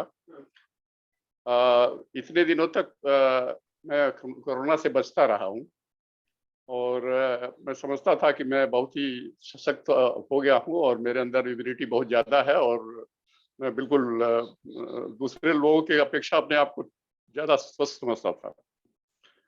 लेकिन पिछले दिनों ऐसा हुआ, हमारे परिवार में एक व्यक्ति को कोरोना से संक्रमण हो गया और इसमें मैं भी नेक्स्ट जो कल्प्रिट मैं ही बन गया और उसकी वजह से मैं ये हमारी अंतिम क्षण में हमारी यात्रा जो है उत्तराखंड की थी वो बाधित हो गई। इससे एक एहसास तो ये हुआ कि मुझे जो मेरा आत्मविश्वास था वो बहुत दिख गया कि मेरे अंदर तो इतनी इम्यूनिटी भी नहीं है। जो हमारे परिवार के दूसरे जो संक्रमित लोग हो गए वो बच गए और अभी तक वो संक्रमित नहीं हुए। हमारे साथ हमारी पत्नी हमेशा रहती थी, लेकिन वो किसी तरह का उन्होंने अपना प्रिकॉशन नहीं लिया और उसके बाद भी उनको कोई इफेक्ट नहीं हुआ, वो बची रही और मैं उससे संक्रमित रहा और अभी तक उससे एकदम से निजात नहीं मिला है, क्योंकि मुझे पॉजिटिव रिपोर्ट अभी पिछले बार भी कराया गया था तो वही पॉजिटिव रिपोर्ट आया था और वो डॉक्टर बोलते हैं कि ऐसा होता है कुछ कुछ केस में। तो ऐसी जो हम और हमने अपने जहां तक मैं समझ पाया हूँ, जितना अपनी समझ है उसके हिसाब से मैंने कोशिश भी किया कि मैं इसको फॉलो करता रहूं ठीक ठाक, अपनी दिनचर्या और ये सब चीजें बहुत ठीक ठाक करने की कोशिश किया था और मैं समझता था मैं बहुत सफल हो रहा हूँ। लेकिन ये बिल्कुल मतलब हिला देने वाला मेरे लिए ये एक्सपीरियंस रहा। तो दीदी के जो जितना उन्होंने व्यक्त किया है उसके परिप्रेक्ष्य में तो मैं अपने आप को कहीं भी नहीं पाता हूँ। मैं सुन्नी हूँ और मैं यही कह सकता हूँ कि मैंने उसमें उस तरह का मैंने कोई ऐसा किया ही नहीं है, मैंने कुछ कर नहीं पाया हूँ। तो ऐसे में अपने आकलन को कैसे हम ठीक करें? मेरा प्रश्न ये है कि आकलन हम अपने आप समझ लेते हैं कि हमने तो बहुत तीर मार लिया, बहुत अच्छा काम कर लिया, बहुत बढ़िया कर लिया, और फिर उसके बाद इस तरह की चीजें भी आ जाती हैं जो हिला देने वाली होती हैं। ऐसे में मनोबल को कैसे बनाए रखा जाए? और दूसरी चीज जो दीदी ने अर्जन तप के बारे में कहा है, तो मैं उसमें भी मेरा एक ऑब्जर्वेशन अभी हुआ है कि पिछले 5 सालों से तो मैं बहुत ठीक ठाक एकदम करता रहा, लेकिन अभी इस सत्र के शुरुआत से ही जो नया सत्र शुरुआत हुआ है, इसमें मैं देखता हूँ कि मेरी ज्यादा अब ये हो गया कि अब मुझे प्रैक्टिकल ही करना है। तो ये पढ़ने पढ़ाने का जितना भी है वो सबको प्रैक्टिकल करने का ही अब एक जुनून जैसा दिखता है। इसके अलावा वो मतलब नया पढ़ने का तो लगता है कि हमने जो पढ़ा हुआ है उसको कितनी बार पढ़ूंगा वो और आ जाता, बिना प्रैक्टिकल के तो कुछ आएगा नहीं। तो ये सब भावनाएं इस तरह से ऐसी आ रही हैं जो एकदम डिगाने वाली हो जा रही हैं। ऐसे में बाबू जी का मार्गदर्शन बहुत ही आवश्यक हो गया है कि मैं अपने इस स्थिति को ठीक बरकरार रख सकूं। बाबू जी कृपया इस पर गाइड करिए कि हम किस तरह से इसको हैंडल करना चाहिए। धन्यवाद जी। प्रणाम समाधि को प्रणाम, सारे पार्टिसिपेंट्स को प्रणाम। देखिए इसमें पहले तो हारिए न हिम्मत, गुरु जी क्या है, छोटी सी भले बुकलेट है, एटम बम है। तो हम लोग को स्वभाव ही है, लगता है कि 10 दिन 5 दिन 1 साल तबीयत ठीक हो गया तो मान लेते हैं कि चलिए जीत लिया भाई, जीत लिया। तो ये हल्का मूल्यांकन है। इतनों के साथ लड़ा, इतनों ने, अच्छा हो सकता है कि अगला जो बॉलर आएगा क्रिकेट में हो सकता है कुछ नया दाव पेश जानता। तो जहां इस तरीके से भाव आता है उसी को तोड़ने के लिए प्रकृति की व्यवस्था रहती कि हम एक से एक इसमें योद्धा हैं। तो एक कोरोना गया तो दूसरा हो सकता है कि वायरस कुछ ऐसा आ गया हो ताकतवर, सुंद पुसुंद शुंभ निशुंभ महिषासुर महाहनु, ढेर वैरायटी का शुरू होता है। तो उतना लड़ा तो एक तो फायदा होता है कि अभी कोरोना पीरियड मान लें कि हम अफेक्टेड हैं, प्रभावित हैं, पॉजिटिव है, इसका मतलब कि फाइटिंग चल रहा है भीतर में। और एक लाभ मिलता है कि उसका एंटीबॉडी तैयार होते रहता है, उसका मारक क्षमता बनते रहती है। यदि वो बन गई तो हो सकता है कि ये वाला सीरम और भी शक्तिशाली बन जाए। अच्छा, दूसरी बात कि कोरोना बॉडी को हुआ है, कपड़े को हम क्यों टेंशन लें, आत्मा को थोड़े कोरोना होता है, उसको तो कुछ भी नहीं होता है, उसको तो आग ताग कुछ भी जब गला ही नहीं सकता है तो साक्षी भाव से देख लेना चाहिए। अच्छा तुम कमजोर रहे होगे, अच्छा ठीक है, नो प्रॉब्लम, हिम्मत दीजिए बॉडी को, माइंड को, सबका स्टाफ है, सारे स्टाफ साफ हैं, तो इसलिए देंगे तो तुरंत भाग जाएगा कि देख लेगा कि वो जिस उद्देश्य के लिए आए थे वो हमारा पूरा हो गया, चला जाता है। तो उसमें दिमाग में से तरह तरह के निकलने लगते हैं दवाइयाँ। शरीर के भीतर ही सारी दवाइयाँ है, जत ब्रह्मांड तत्पिंड है। हम लोग दवाइयों को खोलना नहीं जानते कि कहाँ से बाहर भटकता है। सिर्फ ब्रेन में है सब, जिसको कहा जाता है स्नायु रसायन, सिर्फ थॉट के सब गुलाम होते हैं। तो इसलिए हाईली पॉजिटिव थॉट बनाए रखा जाए, कोई नो प्रॉब्लम। और रह गए कि आत्मानुसंधान जो मंडल है अगला, जो पीएचडी लेवल का है, इसमें थ्योरी ना के बराबर है, केवल प्रैक्टिकल है। हमने उसको स्पष्ट भी किया है उसमें कि जो 7 सेमेस्टर 10 सेमेस्टर होंगे तो 7 वर्षीय कोर्स है, लेकिन हमने 5 साल में उसको समेटने की कोशिश किया है पीएचडी को, कि उसमें पीएचडी नहीं मिल पा रहा था, नीचे की थ्योरी अधिक था, अब इसमें केवल प्रैक्टिकल। तो पहले साल में ब्रह्म ग्रंथि को भेदने को वेदाचार्य कह दिया है कि हम गांठे फोड़ें, जो ब्रेन में है अज्ञानता है तो ज्ञान बढ़ा दे, अधिक ज्ञान है तो कहीं ऐसा नहीं कि अज्ञानियों को ज्ञानवान बनाने में काम नहीं आया, तो भी गांठें हमारी बन गई। तो इस तरीके से उसको और बुस्टअप करने की बात थी, क्रेनियल रीजन को जगाने की बात थी, हार्ट वाले रीजन में जो हमारी बात थी, यहाँ पर वाला जो गांठे थे उसको खोलने की सब बातें आती। विष्णु ग्रंथ हृदय ग्रंथि को भी खोलने की बात है कि हमारी कुंडली डाउनवर्ड डायरेक्शन में जा रही है, अपवर्ड डायरेक्शन में जाए। और भेद दृष्टि समाप्त हो दक्षिणाचार में कहा गया। प्रतिकूलाचार ये और भी सबसे ताकतवर होता है। संसार के धारा में तो सब बातें हैं, लेकिन धारा के विपरीत जो चलता है वो पा लेता है ब्रह्म को। मछलियां, हाथी बह जाएगा धारा में संसार के प्रचलनों में, लेकिन मछली का छोटा सा भी छोकड़ा उधर की तरफ चलता है, मत्स्यावतार वाला। तो ये देखना जाता है कि प्रतिकूलाचार में कि हम जो नेचर का है, हाईली एनाट्रोपी है जो, उसके झटकों को सह करके आगे जा सकते हैं कि नहीं। तो ये सारे के सारे सीक्वेंस में होता है, तभी जा करके आत्मा मिलता है। तो आत्मानुसंधान क्रम में सब रखे गए हैं, सिर्फ प्रैक्टिकल्स है सब। तो उसके क्लासेस सीरियस आते रहेंगे क्रमबद्ध। आज के कक्षा में हम लोग देखें तपस्या से संबंधित या और साधना संबंधित कोई प्रश्न बनता है तो सामने रखा जा सकता है। जी बाबूजी, इसमें चैट में कुछ प्रश्न आए हुए हैं। जी, कहा जाए। जी, नितिन भैया का प्रश्न है, ब्रह्म चर्चा को मौन कहा गया है, कृपया इस पर थोड़ा प्रकाश डालें, तथा यह परावर्त से किस प्रकार संबंधित है। असल में ब्रह्म मौन, ईश्वर का एक नाम है मौन। परमेश्वर स्तुति मौनम, क्योंकि ईश्वर अकर्ता है, कुछ करता नहीं है ना, मौन रहता है, प्रकृति सब करती। इसलिए कारण इसको कह दिया जाता है प्रकृति को कि मैं कार्य नहीं हूँ, अकार्यत्वे अपि। सांख्य दर्शन में है, प्रकृति ने कहा, जिसको प्रधान कहा गया है कि मैं कार्य नहीं हूँ, मैं कारण हूँ। इसलिए कहा जाता है जगताम जननी चैव तासुभाषे में भी।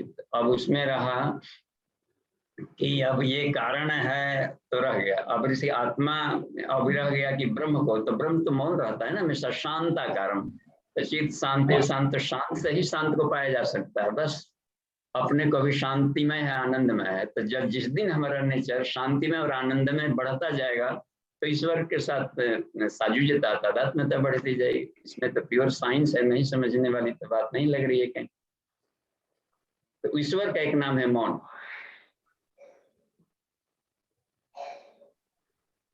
जी, और शक्तियों का हमें भी प्रस्फुटन कर लिया ना, एक हम बहुत श्याम, जिससे बात आएगी तो प्रकृति चल पड़े, लेकिन वो इसमें रहते भी शांत है ना, गजब का है, शांताकारम भुजग सैनम।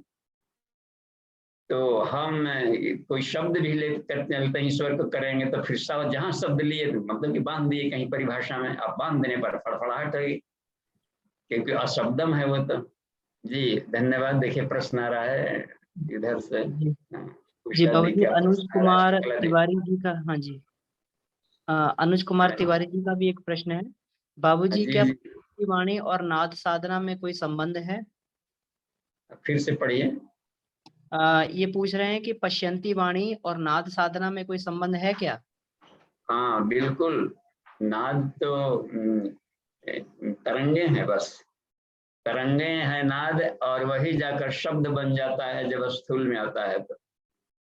तो सूक्ष्म में सभी नाद कहलाता है, और वही जब प्रकट हो जाते हैं तो शब्द कहते हैं। तो वही नाद ब्रह्म है, ब्रह्म दोनों रूप में रहेगा, नाद भी ब्रह्म कहलाएगा और शब्द भी ब्रह्म होता है। यानी कि दोनों ही शांति और आनंद के लिए हम उसके साथ साजुता बना लिए किसी भी नाद से। म्यूजिक नाद में है, क्योंकि वो शब्द नहीं निकाल रहा है, ट्यूनिंग कर रहा है, सिर्फ ध्वनि। तो नाद, कान बंद करेंगे तो भी नाद चल रहा है, दिमाग में तरह तरह के कुछ न कुछ तरंगे और कुछ न कुछ ध्वनियां निकल रही है, तो बाहर नहीं सुन पा रहे हैं। तो ये वाली कान वाला बाहर बंद करने तो भीतर सुनाई पड़ने लगता है। तो क्योंकि सारा सिस्टम एक तरंगों से चल रहा है, कुछ भी संसार तरंगों से बना। ऊर्जा से तरंगे निकली, ऊर्जा शांत थी, तरंगे निकली, तरंगे कॉन्डेंस्ड हो गई, एटम बन गया।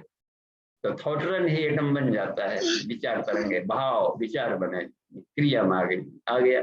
अब रह गया कि पश्यंती कहा जाता है कि ये समष्टि को पश्यंती कह देते हैं। हमारे थॉट केवल रीजनल ना हो, हम समष्टि के विचारों से जुड़े। हर एक के विचारों को रिस्पेक्ट देता है साधक। केवल अपने ही विचारों को डोमिनेंसी रखेंगे तो हम खुद फेल हो जाएंगे और करंट का झटका लगेगा। संसार के सारे विचार अपने विचार हैं, केवल ट्यूनिंग नहीं करने आ रहा है तो विरोधी लगता है, उसको सप्लीमेंट नहीं समझ पा रहे हैं कि कहाँ उसका पूरक होता है। वो जब ईश्वर हर जगह है तो हर विचार में होंगे, तो हमको अटपटा क्यों लगा उसका विचार, अपना विचार बढ़िया उसका विचार खराब। तो समष्टि के सारे विचार जब अपने लगने लगे उसको तब जब साक्षी भाव से देखेंगे उसको, तब पता चलेगा कि वो भी एक अटपटा नहीं है, कि हर चीज के पीछे एक विज्ञान काम करता है कि इस तरीके के मेंटालिटी में, ऐसे भावनाओं में, ऐसे अध्ययन में, ऐसे एटमॉस्फेयर में ऐसे ही वेव्स निकलता है। तो साक्षी भाव ही हमें ऊपर ले जाकर करेगा उसमें। तो साक्षी भाव में रहने पर सारा विचार अपने विचार लगते हैं, क्योंकि सारे लोग अपने हैं जी। तो पश्यंती कहलाएगा। धन्यवाद जी। उषा दीदी जी, आप अपना प्रश्न पूछ सकते हैं। बाबूजी प्रणाम। जी। प्रणाम दी। बाबूजी, अभी दीदी बोल रही थी तो उसमें भी आया था, फिर उसके बाद आपने भी एक प्रश्न के जवाब में बोला था कि जब हम बीमार अस्वस्थ होते हैं तो जो औषधियां हैं वही हमारे शरीर के अंदर भी है, जो ब्रह्मांड में है वही पिंड में है। तो इसको मुझे प्रैक्टिकल करना था। तो 3 दिन पहले मुझे लू लगा, उसके बाद वो सारी लक्षण हो गए जो कोरोना के होते हैं।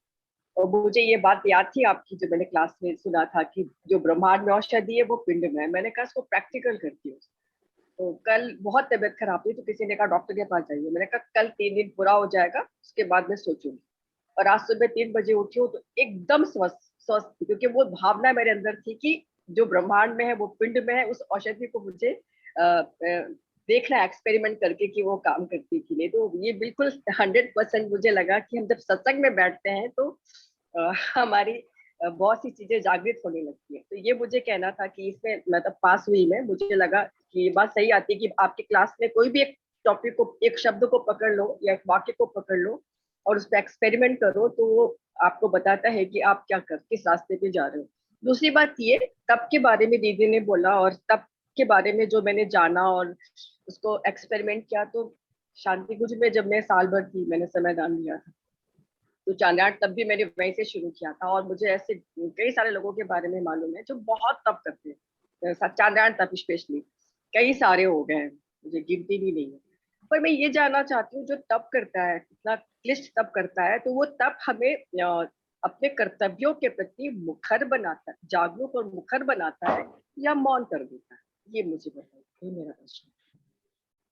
देखिए, तपस्या हमेशा ही मुखर बनाएगा, क्योंकि तप देखिए ठंडाने से भाप है, ठंडा गया तो ठंडाएंगे तो पानी बनेगा और ढलान में बहेगा नीचे, और उसी पानी को हीट कर दें, तपस्या मन हीटेड करना, तो देखिए वो मुखर हो गया। उसके सारे परमाणु अलग अलग होकर के भाप बनकर ऊपर जाने लगे। कहाँ नीचे गिर रहा था, न सिर्फ रुका, ऊपर भी भागने लगा, तो और मुखर न हो गया जी, तो डोमिनेंट हो जाता है तपस्वी। तो तपस्या हमेशा ही साधक को प्रखर रहेगी। तपस्वी के दिव मार्ग तपसा तपस्वी, वेद का कहना है कि ऊंचा वह उठता है जो तप करता है। और ऊंचा उठने का मतलब होता है कि ज्ञान का स्तर उसका बढ़ते जाएगा, यानी कि उसका फ्रीक्वेंसी बढ़ रहा है, ज्ञान का चेतना के लेयर में आगे जा रहा है। और नीचे गिरने का मतलब है कि वो जड़त्व आ रहा है, जड़त्व आ रहा है, अंत मिट्टी बन गया तो भद से नीचे जा रहा है, इसमें जड़त्व है। और हर जड़ चेतना में बदल सकता है यदि तप कर दिया जाए तो। सारे पृथ्वी को हीटेड कर दिया जाए तो क्या हो जाएगा, लिक्विड बन जाएगा। और हीटेड कर देंगे तो भाप बन जाएगा, और हीटेड कर देंगे तो हवा बन जाएगा, सीधे जा करके वो अग्नि जहां तहां परमाणु। और हीटेड कर देंगे तरंग बन जाएगा, और हीटेड कर दें तो भी खत्म हो जाएगा, माइंड में बदल जाएगा, वो मन हो जाएगा। और हीटेड कर देंगे तो बुद्धि में बदल जाएगा, और हीटेड कर दिया तपस्या कर देंगे तो बुद्धि प्राण में बदल जाएगा, और हीटेड कर देंगे तो आत्मा में बदल जाएगा, वही आत्मा के रूप में दिखाई पड़ जाएगा। सिर्फ तपस्या है, तपस्या दिव मार्ग तपसा तपस्वी जी। धन्यवाद। जी बाबूजी, इसमें वीरेंद्र प्रसाद जी का प्रश्न है कि तत्व शुद्धि में तत्वों का संतुलन कैसे करें? देखिए, तत्व ठीक है, संतुलन।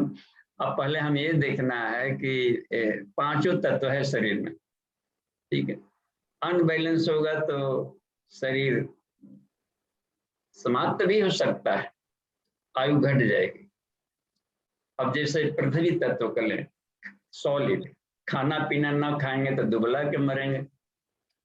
पानी की मात्रा कम लेंगे, उषा पान वगैरह नहीं करेंगे पर्याप्त मात्रा में, हमें जितना चाहिए 80% शरीर में जल जाए। पानी की मात्रा कम होगी तब वो अस्पताल में जाएंगे तब भी, और डॉक्टर जा करके पानी चढ़ाएगा वहां पर, वहां भी देखिए पानी चढ़ा रहे, आई आ गए तो पानी चढ़ाओ पानी चढ़ाओ। समोसा थोड़े खिला देगा, चलिए कमजोर आ गया समोसा चढ़ाओ, पानी चढ़ाओ इसमें, देख रहे जो तत्व कमी वो डाल देता है इसमें, इसके ये बन रहे हैं, या फिर शरीर में बिल्कुल आ जाएगा, टॉक्सिन बढ़ जाएगा पानी न पिएंगे तो। उतना लेते रहे, बैलेंस पता चल जाता है कि असहजता आ रही है, इसका मतलब कोई ना कोई तत्वों की कमी। तो अपने से ही पता चल जाता है कि भूख लगी है तो हमें क्या लेना है, कि प्यास लगी है तो पानी मांग ले। शरीर के इतना न घड़ियां हैं भीतर में कि सूचना दे देती है कि पानी पानी, देख चिल्लाता है आदमी कोई मरने, पानी लाओ पानी लाओ। तो उसको हम रीड करें, भीतर से ध्वनियां निकलती रहती है। इसको जो पढ़ना जान गया, बाहर के सारी पढ़ाइयाँ का नो वैल्यू, बाहर के लिए सलाह तभी लेता है जब भीतर आदमी नहीं पढ़ता है। भीतर का, भीतर ब्रह्मांड है, सारा किताब है, सारे वेद वेदांत सब भीतर बारे पढ़े। इसमें भी देखिए अग्नि कम तो भी मरना है, छू कर देखिए मर गया कि नहीं, छूने से पता चल जाता है जी हाँ है ना, देखिए कितना बड़ा सिद्ध है, छू के बता देता है, पाला हो गया, मर गया, निकल गया पूरा प्राण उसका, एकदम शरीर पाला हो गया, बस खत्म। हवा निकल गया, सांस रुक गया तो भी मरेगा वो। देखिए ना इसमें कितना कमाल करता है। डेली इतना प्राणायाम तो करें, 80 राउंड 100 टाइम्स कम से कम प्राणायाम कीजिए दिन भर। इतना सब पॉल्यूटेड है माहौल की, 2-4 बार केवल झाड़ू लगा लेने से ब्लोअर काम नहीं चलेगा। फेफड़े में इतना है बड़ा कि 20 करोड़ का अल्वियोलाई है तो 40 करोड़ हो गया, समझिए। तो 40 करोड़ कोठरियां हैं और हल्का हल्का सांस ले रहे हैं हवा, तभी मरेंगे। भीतर में कचड़े आएंगे, टीवी कफ बलगन, आओ आओ परिवार वालों, मकान मालिक झाड़ू नहीं लगाता है ब्लोअर इधर, तो वो अपने से ही पता चले फ्रेशनेस है कि नहीं। और घर से बाहर निकलना है तो पूरा शरीर बॉडी को हम एकदम देख ले, हवा टाइट नट बोल्ट सब ठीक ठाक नहीं, तब बाहर निकले। दिन भर फिर आपका है पूरा ड्यूटी करें। इसी तरीके से आकाश रह जाता है। आकाश कहते हैं थॉट को, जहाँ निगेटिव थॉट तो सब आकाश में से ही वर्षा होगा, सब ब्रह्मांड गिरने लगेगा, रोग दुख सब, सारा हार्मोनल सिस्टम डिस्टर्ब हो जाता है। थॉट गड़बड़ा है तो स्नायु रसायन भी विषैले निकलने लगते हैं। तो अपने थॉट को किसी भी कीमत पर अपसेट ना होने देना चाहिए, ये है योगियों की साधना। देखिए एक और आ गया है प्रश्न में से, विष्णु जी का प्रश्न खोला जाए।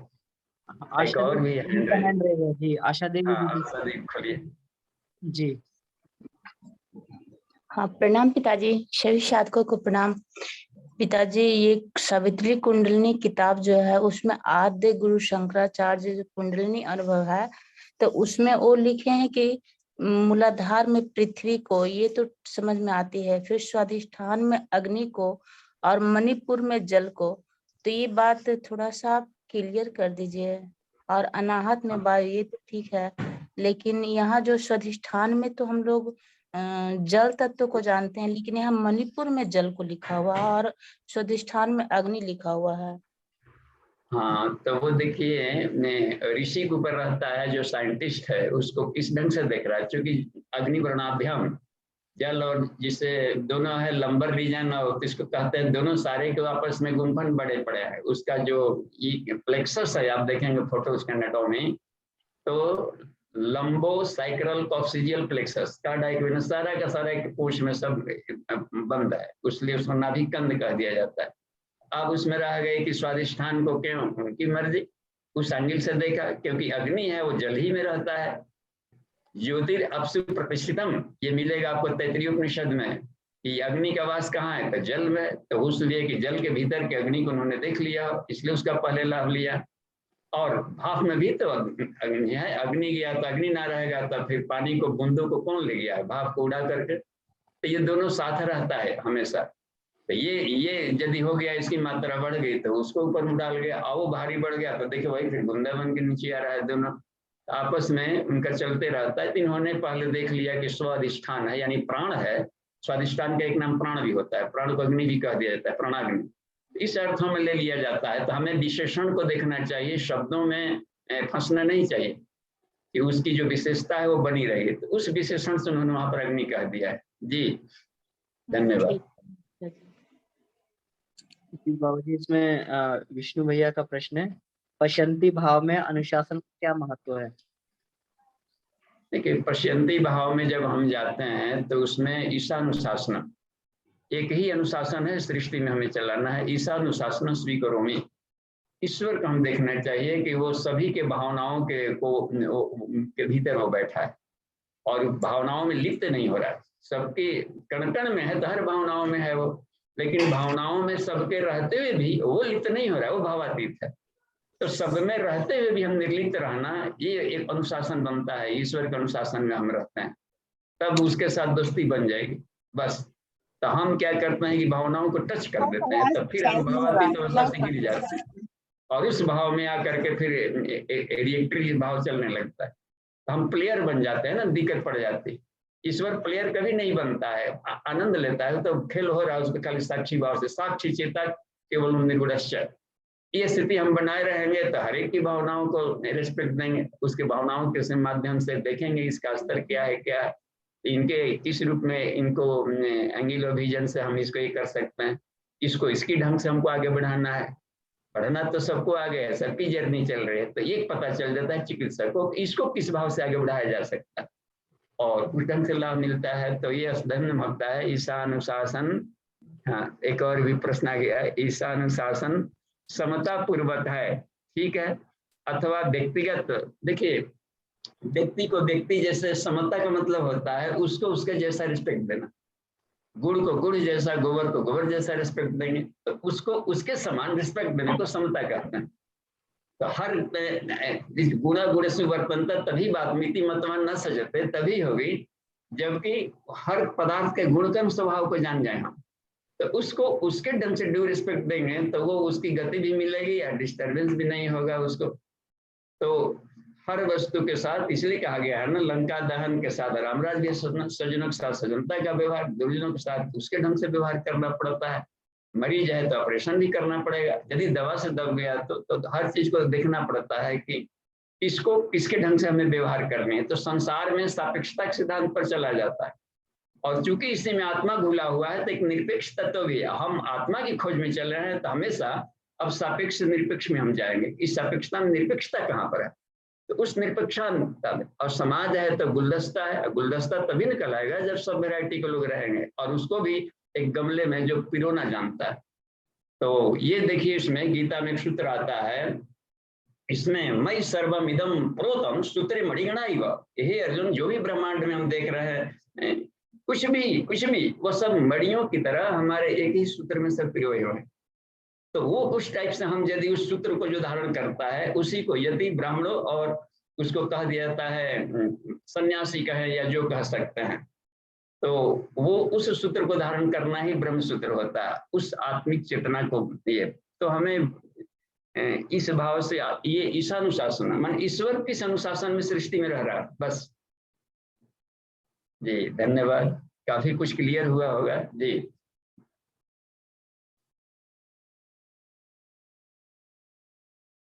एक और हैंड रेज है अमन जी, या 7 दिख रहा है यहाँ पर जी आपको चैटिंग में।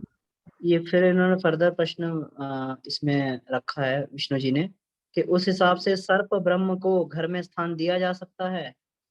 इनको सर्प ब्रह्म, हाँ अल्लाह, तो सर्प है ना, घर में स्थान क्या, गर्दन में लपेट के घूमते थे शिव जी, घर की कौन बात रहे। उधर निर्भर करता है। या यमाचार्य को हम देखें मॉर्निंग आवर में उनको चरण स्पर्श करने के सांप बिच्छू भी लाइन में लगे रहते हैं डिसिप्लिन में कि चलिए आज चरण स्पर्श कर लिया जाए। तो अपनी चेतना के ऊपर है, हम अपना चेतना कितना डेवलप किया है। जब तक से द्वैत त्रेत भाव में रहेंगे तो सर्प क्या करता है, फोन तभी करेगा जब भीतर से उसमें दुश्मनी का भाव रहता है, तो दुर्गंध लगती है इसको, तो फो करता है। और वही जाकर के भगवान बुद्ध जब अपनी में सबसे अहिंसा के भाव रख लिए तो सारे सर्प उसके दुष्ट हो गए, कोई भी फोन नहीं चला। तो शिव जी को किसी के प्रति द्वेष भाव नहीं रहता है, तो गले का हार सब बने हुए हैं। चंदन विष व्यापत नहीं, लिपटे रहते भुजंग। हमें चंदन बननी है, वो वाली प्रक्रिया हुआ करता है। तो तिलक लगानी है चंदन से ना, तो मस्तिष्क को अपने आउरा को इस टाइप का बना लेना है कि ब्रह्मांड के हर जगह हम रमण कर सके। और कहीं पर जो सर्प कहते हैं कुंडलिनी को ही, तो बड़ी में तो कुंडलिनी है, स्पाइरल वे में सारे ग्रह नक्षत्र भी सर्प कहलाते हैं। सर्प केवल इसी रेप्टाइल से रेप्टिलियंस को नहीं कहा गया है, जो भी सरक कर संसार में चल रहा है तो सब सर्प कहलाता है। ये अंतरिक्ष है, ये देवी कहा गया ना, जो अंतरिक्ष में ग्रह नक्षत्र ग्रुप में स्पाइरल मूवमेंट में सब चल रहे हैं। तो स्पाइरल मूवमेंट चला रहा है तो इसको भी नागेंद्र हराय कहा जाता है।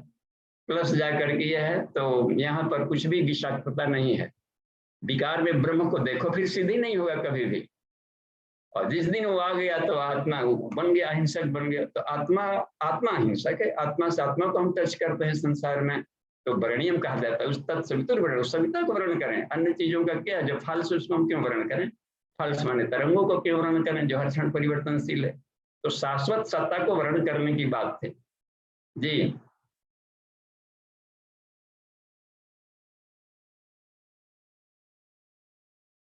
कितने लोग तो सर्पों की खेती करते हैं, आराम से पालते हैं, देखें जाइए घर में, उसी को बिजनेस ही है, वो खूब सर्प, उसके बच्चे भी देखें खेलते रहते हैं सांप से, इधर उधर अपना कर रहा है। तो रह गया अपने ऊपर कि हमारा कितना नॉलेज है, कितना ज्ञान है, कितनी क्षमता है, उस आधार पर बिहेवियर चलता है जी। जी जयशंकर मिश्रा जी, आपका हैंड रेज है, आप अपने आप अनम्यूट कर लीजिए। हेलो।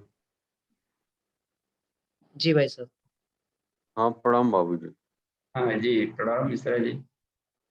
बाबूजी हम ये पूछना चाह रहे हैं कि जैसे अपराध संवाद जो आपने बताया है, उसमें जैसे प्रोफेशनल फील्ड में जिन लोगों को हम जानते नहीं है, उनके साथ कैसे संवाद करें अपने प्रोफेशनल फील्ड को और प्रोग्रेस करने के लिए, या जैसे भी अपने आध्यात्मिक फील्ड में हम किसी से अपराध संवाद करना चाहते हैं तो वो किस रूप में किया जाए उसको?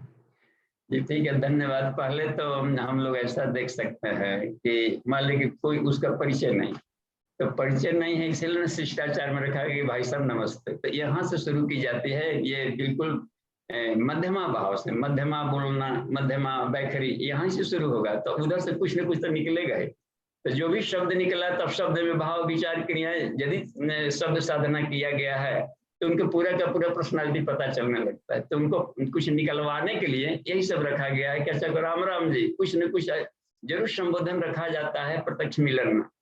तो उसमें ये नहीं है कि केवल बड़े ही छोटों को प्रणाम करें, छोटे भी बड़े को करते हैं। तो बड़ों को काम होता है कि उनको पोलाइटली कुछ फ्रेंडली कुछ ऐसे शब्दों को बोला जाए जिससे कि उनको अच्छा लगे कि एक अच्छे आदमी के पास आए हैं, अच्छे बिजनेस के पास आए हैं, या अच्छे ऑफिसर्स के पास हैं।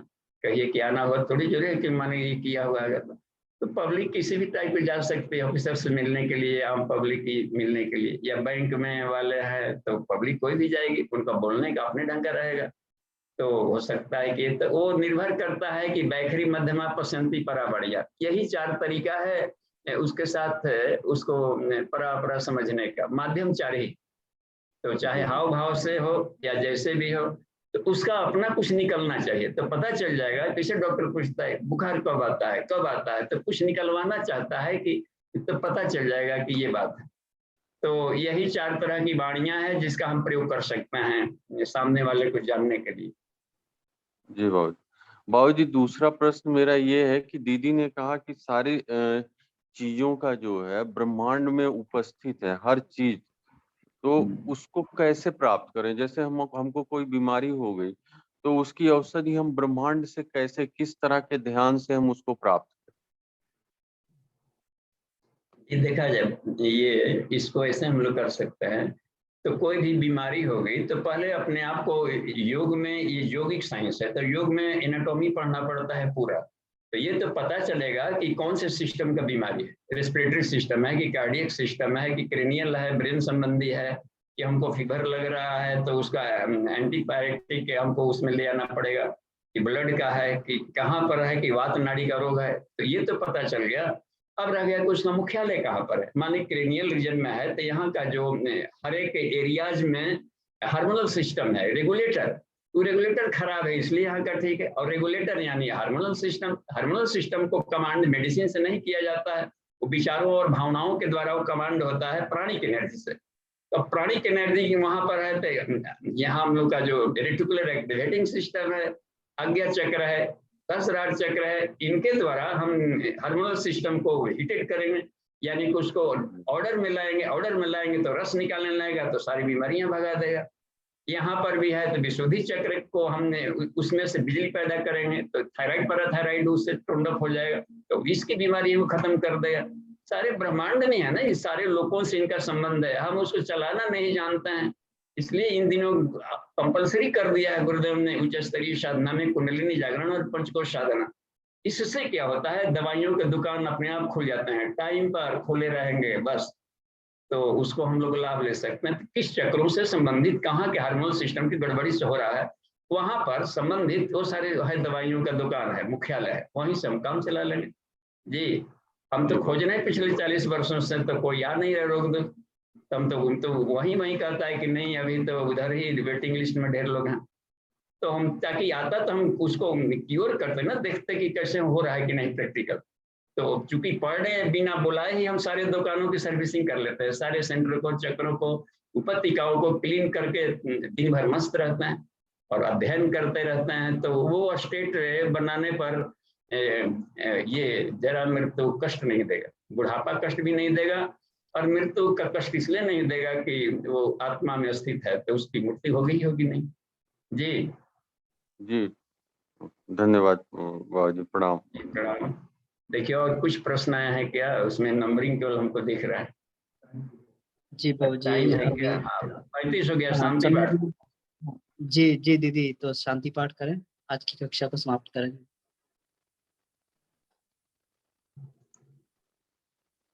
जी भैया। तो